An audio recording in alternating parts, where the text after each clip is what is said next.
Hello, hello, hello, hello.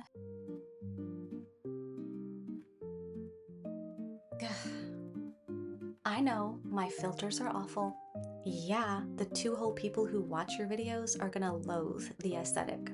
No, they're smart and nice, and they're above caring about things like that. Hopefully. Enjoy the show. Hello, Smarties! First, a question. What are you reading right now? I'm super excited to talk about this mystery novel today. Intervention by Terri Blackstock. Copyright 2009. It only has the Zondervan trademark on the spine, but inside there's a note, published in association with the literary agency of Alive Communications, Inc. But I didn't know what that means, so I found the CEO on LinkedIn, and the description was, "We are the leading literary agency for #1 bestsellers and represent the top inspirational books for the book and film markets." So that's neat. Basically, it sounds like the kind of place that I wish would represent my two-part mystery, but that is a lofty goal. I know. Quick note, this book reminded me, please lock your car doors. I'm doing things a little differently this time. I'm gonna try not to give away any spoilers because I really want you to read it for yourself if you like mysteries. There's also an ebook and audio edition at the Zondervan website if you prefer those versions. First of all, when I reached the end of this book, turned the page, and realized it was the end, I thought, no! But I was only annoyed because I liked it so much, I wanted it to keep going. Honestly, everything gets resolved. It's my favorite kind of ending. The author wraps everything up and leaves room for us to imagine basically like a fanfic in our minds of what's going to happen next. So it ends with most things answered and gives the characters room to grow outside of the confines of the story. Pages just quit unexpectedly. That program does that a lot. I actually almost lost my 400-page manuscript because of pages quitting unexpectedly. Please make it stop doing that. The 5 main cast characters we're going to talk about here are Barbara, Kent, Emily, Lance, and Dr. Lee. I tried to remember if the book ever described what Barbara looks like, but all I could recall and all I could find throughout the book as I skimmed through it the second time was that she was described as delicate and fragile. I kind of picture her as like a Gillian Anderson or a Belinda Bauer with dark hair. And then in chapter 9 on page 55, when Barbara meets Kent, we are given this brief physical description. A tall man, probably 6 feet. He had light brown hair with a receding hairline and a tanned, leathery face. Y'all, I'm gonna be honest, I almost used the DuckDuckGo assistant to look into the expected qualities of a good mystery book. Then I was gonna compare this book to the genre expectations. But being so anti-AI, I didn't do it. I made this list myself instead, with a couple hints from Plot and Structure by James Scott Bell. Here are some of the qualities that I think, personally, make Intervention a really good mystery novel. Size. It was brief. Yes, I mean, it's probably going to take a couple days to read it because life is happening outside of your reading time, right? But including the author's note at the end about her own daughter's struggle with drugs, it's only 321 pages. Plot and pacing. The plot started immediately. I mean, we start meeting the important characters on the very first page, and we see their actions and their goals from the very start. Then we learn about the first crime by page 41, and it's super easy to get to page 41 because the pace is nonstop.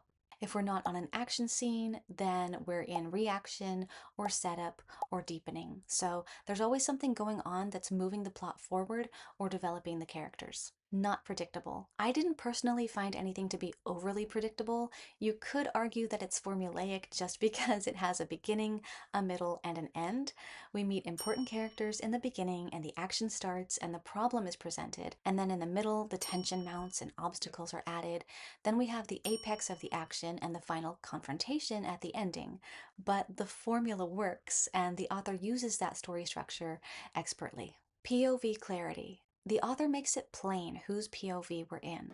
We rotate points of view in such a way that we constantly have new information that lets us get to know not only what's happening, but also how it's affecting the main characters. Something else I liked was it was focused. It never veered off too long from the main plot. There were some moments when a new relationship was developing or multiple characters were wrestling with their beliefs, but the main focus was on solving the crime and rescuing the victim. Likable leads. The man and woman that I would call the two leads, Barbara and Kent, were very likable, at least to me. And their names, Barbara and Kent, kind of reminded me of Barbie and Ken. Clear goals. Their desires were plainly expressed, so the reader knows their stated goal as well as their true goal. And that makes it fun for us, the readers, to follow along with them, cheering them on, hoping that they reach their goals. Scene variety. There were, for lack of a better term, soft moments that completely made me so happy. I told my husband, while I did want the book to lead us to the conclusion and solve the creepy stuff that was happening, I also really enjoyed having my imagination activated in a different way, kind of like taking the edge off a little bit by some more positive ideas. Like, well, I'm just gonna say it. I was shipping Barbara and Kent so hard. His background and family issues make him the perfect fit for their family. That's all I'm gonna say though. I don't want to give away too much, but these tender little moments were used so sparingly. They didn't turn the book into a romance, which I really appreciated. There were, however, moments that, even though they were subtle, they made my heart just leap. His eyes were soft as they swept across her face. The note that I wrote here was, just get married already! Pressure and time limits. The primary pressure of the story is, of course, the urgent need to find Barbara's daughter Emily, but there's also internal pressure because the lead is wrestling with her insecurity, wondering, is it my fault that my daughter chose this awful lifestyle?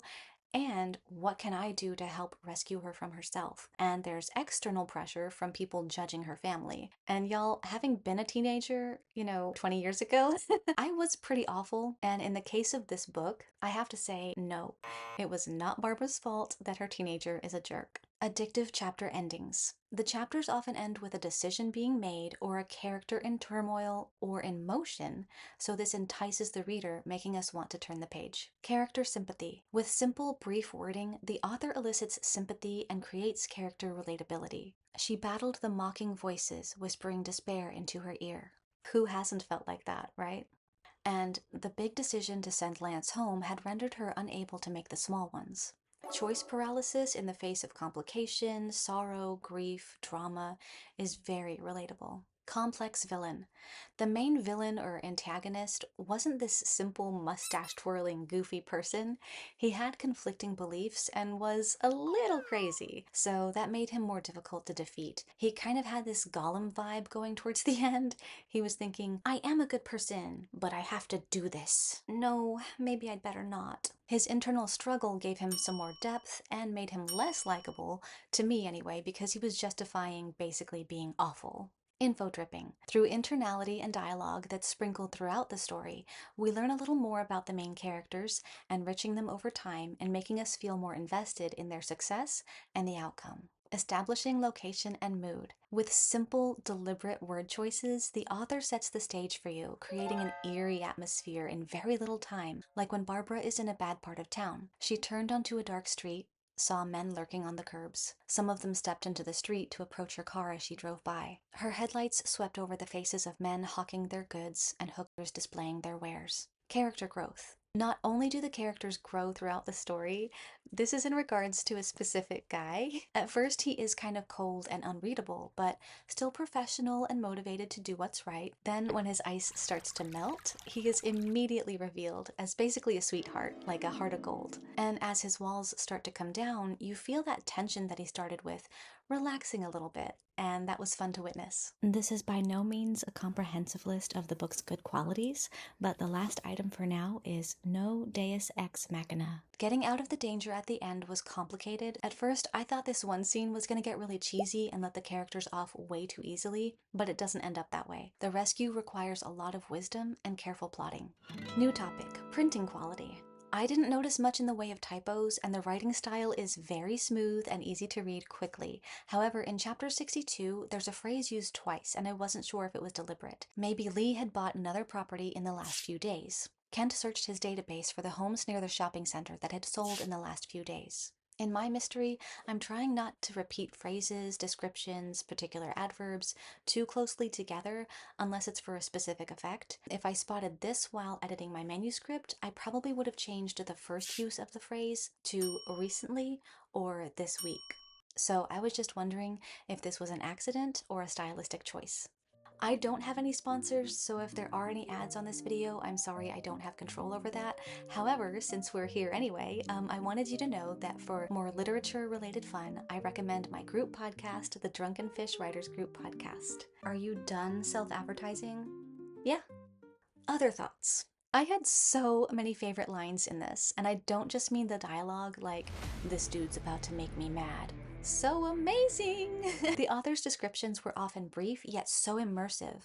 To get you placed in a location or to help you envision a character, all she had to say was, "Misty moonlight gave his disfigured face a macabre look as he jerked her out of the car."